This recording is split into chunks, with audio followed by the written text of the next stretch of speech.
What happens is little flashes of memory.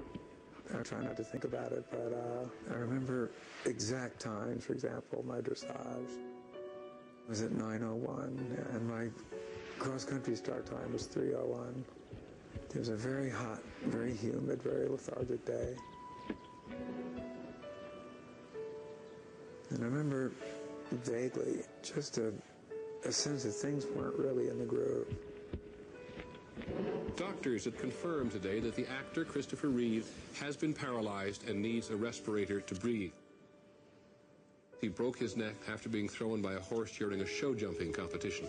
The doctors will not speculate on whether the paralysis may be permanent.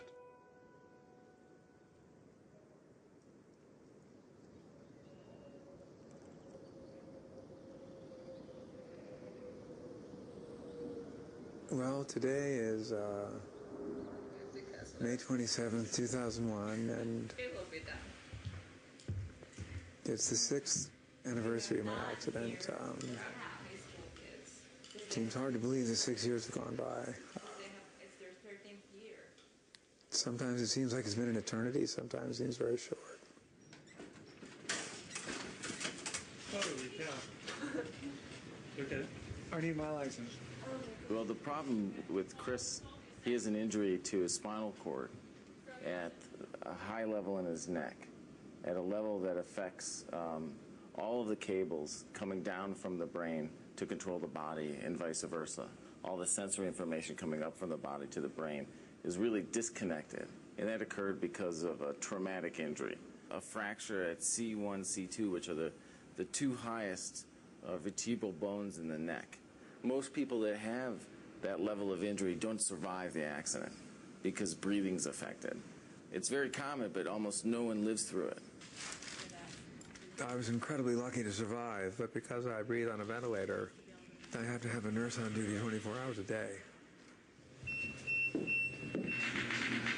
Where's the spine? I know, that's my spine. Yeah. Of course, the running joke is that I appreciate all of you, but I can't wait until the date comes when I can fire all of you. And we joke about that, although I feel that some of the nurses and staff that will be friends for a very long time, no matter what happens. This is the part I'll miss when I walk again. Yeah, really. At least twice a day. But maybe you'll come over anyway. I'll come over, for...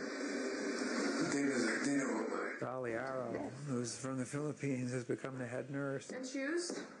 I mean, she is worth her weight in gold. In fact, I would like to confiscate her passport so she can't ever go home again.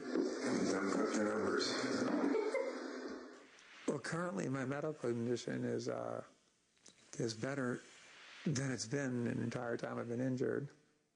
Although one thing that's kind of shocking to me is that all of a sudden most of my hair disappeared. The very drug we were supposedly using to keep my hair from falling out was in fact causing it to fall out. But it'll grow back because this is not age or hair loss. Your feet seem very far away. You are very low. Hello down there. My upper body just needs to shove to the right. And this is what you say. One of the real losses is the loss of independence, and I was always an incredibly independent person. I loved to spend time alone, and that's been very, very hard because literally for 6 years now, I have never once ever been able to be alone. And to be a grown man has to be washed and dressed and fed by other people. It's just a kind of a cruel irony that somebody, I love to sail alone, and I even flew my airplane across the Atlantic alone. Yeah, that's true, okay. Now I can't even go out in the driveway by myself. No. Be like a Although you program can get cars that do that. No, I need one of those for the next car. No, yes. it tells you what to do. Yes, no, it does. It says, proceed, to the corner and turn right. And it tells you in a gentle way. As opposed to me. As opposed to right. When Dana and I got married, I really felt that, things are on the right track, and life was stable. It's sorry. But when I remember the first thing I said to her was that I'd really pushed the marriage vows to the limit. In sickness and in health, this wasn't what we had in mind. We'd only been married for 3 years when Chris had his accident. It was stressful. It was hard because I was caring for my husband in a territory that I really knew not that much about. Nice color. Nice color. She's just been there. And, we talk about it sometimes. She doesn't let me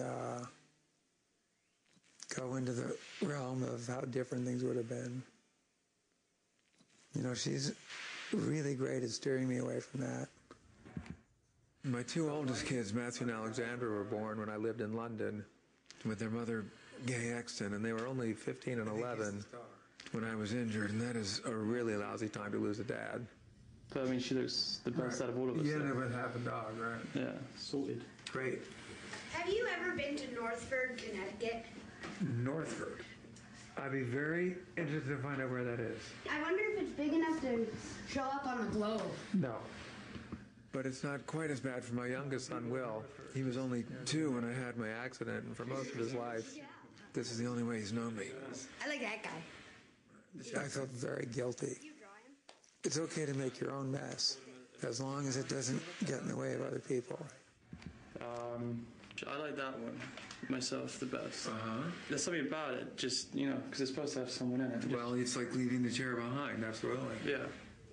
I think that the first thing I discovered was that there was no use in punishing myself. And I could also tell right away that they'd rather have me around than not. Then, frankly, Dad helped me put away thoughts of suicide. Because certainly the first thought was I should go. That I would just be too much trouble for everybody.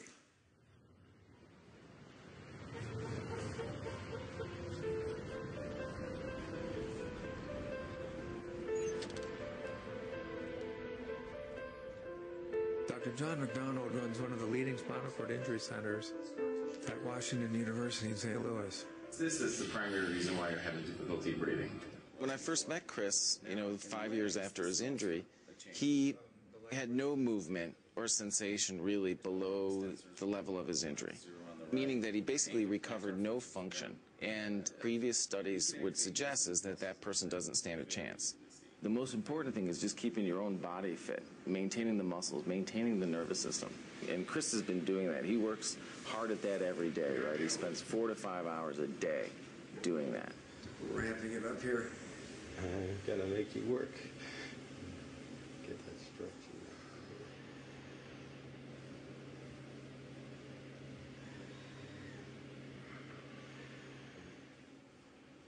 I guess by doing that somehow the body's natural desire to heal itself and the ability of the mind has to affect the body, those things, they work in mysterious ways, but they're working now for me. And it began more than 5 years after the injury. And the first thing that I suddenly was able to do out of nowhere, I was able to move my index finger. I could not believe that he could do that. I mean, nobody, it's not supposed to happen. He was explaining something like this, where you would normally gesture. And I was noticing that when he would do it, he would go, his finger would move. And he said, I think I can make that happen. And I said, oh, okay, yeah, right. Okay, I can make that happen.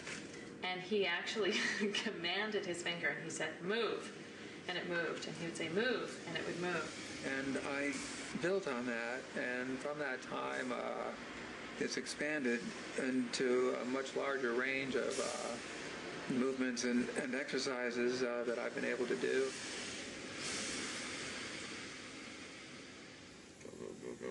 Go. I mean, he's already made more progress than even I would have ever predicted based on the therapies that we've been providing. Pretty much no one else would probably